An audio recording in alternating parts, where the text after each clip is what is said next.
So Kitsap Housing for All has been canvassing the local mobile home parks, especially those owned by Hearst & Sons, because of their practices and kind of predatory actions against the residents there, and they're feeling threatened and in jeopardy of losing their homes, and a lot of those people don't have options to go to afterwards.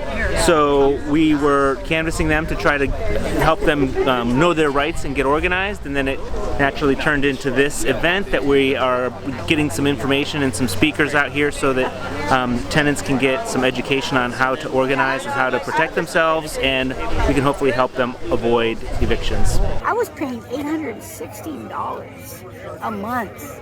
Okay, I get $933 a month from disability. After I pay my rent and pay my other bills, I have less than $40 to survive through the month. I stand on the corner and I panhandle. We want to start a movement to have people essentially fight back against all of the changes that a lot of Washington State landlords are making around the state, raising prices, and they raise prices while they lower services and the stuff they're doing. They're not maintaining their properties, and they're aggressive, like threatening people. We see increased housing insecurity, especially for seniors in manufactured home communities. This was once upon a time an affordable housing option that's been increasingly taken over by corporate investors that prioritize profits over affordable housing and having safe, stable communities. I would say that manufactured homeowners are the most vulnerable homeowners in the state because they own their home, and if they lose that home because the land is sold from under them or the rent goes too high, they will lose their largest asset and will probably no longer ever be homeowners again. So we're here today to talk about what's going on in some communities owned by a company called Hearst & Son, who've been incredibly egregious in their bad behavior and their attitude towards the homeowners. And we're here to talk about rent stabilization. A lot of people in their 80s, they've lived there for 20, 30 years. They can't move their mobile home. They have nowhere to go. And it's just predatory, and there's no choice. What choice do they have? And you people who are here, what choice do you have? You cannot move your home. Hearst & Son is not paying you for your home. And they are threatening you and intimidating you and fearful that you will be evicted. And then once you get that eviction, you will never rent again. Bottom line is 21 during COVID, a lot of the mom and pop parks here, in case you don't know the context, were sold to corporations. We were looking to see that many more people will probably be at risk, but there is the question of whether or not even doing the repairs, even doing what we can, whether or not these families can actually stay in place. And like many of the mobile home parks around here, they are primarily individuals who are either low-income immigrant workforce, primarily Spanish-speaking. They are the senior citizens, vets, and the disabled.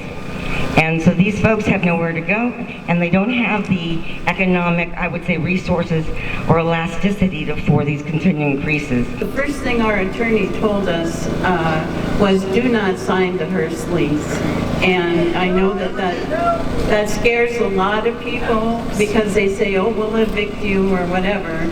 But just keep on that renewal lease that you have, your original renewal lease. That's real important. Remember to write letters and emails to your senators and representatives, newspapers, send editorials. Tell them your personal stories. Tell them how that personally makes you feel. Tell them about the fear and the anxiety that everybody's getting. We've lost residents because they've just been so full of anxiety and depression that they've actually passed away. One complaint does not scare Hearst & Son, but 100 complaints is intense for them. Having an investigation open against them, they've been caught breaking the law now, and the Attorney General is looking at them now. They were opening an investigation. This was October of 2023. And that's how Pinewood Park got involved, and I got involved. And I've just been pounding information to the ATG. If you're renting a lot you actually do have strong protections and rights under the law. They are much stronger than the rights that normal renters have. And what we do is when we receive a complaint, and if it alleges a violation of the Mobile Home Landlord Tenant Act, then we have authority to investigate that complaint. The new park owners don't want you here. They want to get rid of you one way or another, whether it's doubling the rent, absentee park managers, aggressive, violent park managers, no maintenance being done, rudeness, abusive fees. When they do not voluntarily comply with the law and there is some sort of disagreement, we do have authority to take enforcement action against the park, which we often do. These are hundreds of dollars that landlords are adding on to your rent each month, and it's got to stop. By the time we get done paying our rent, there's hardly anything left for my diabetes medicine, plus other things, and gas and food. We've never had to seek help from a food pantry, but we have to now. Rent stabilization has been going through the legislature. It did get passed out of the House. Affordable isn't even affordable anymore.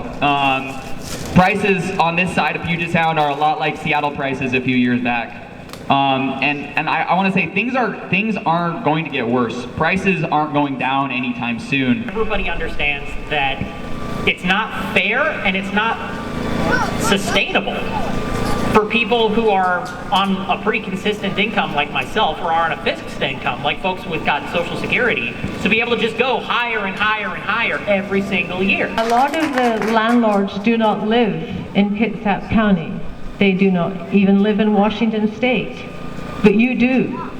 There are 64,000 households living in manufactured housing communities in Washington State. There are about 1,100 landlords. The math is pretty simple. You've got the votes, and make sure you stay on top of your legislators. Email them, call them, remind them once a week of who you are and what you want. That's your job, and their job is to represent their constituents. If we work together, we would have the ability to do what Tacoma did, to push through a tenant bill of rights. Even people who don't always agree with you with things know that housing is a problem. Community here now for you, and if you can join together with your neighbors and share in this fight, share in this struggle, share what you know, then we can fight back together. We can do this. We have got to do this. It's not going to change if we sit on our butts and do nothing. It will only change, the system will only change if people get involved and exercise their rights as citizens of this country, and you get people mobilized. That's the only way it'll make a difference.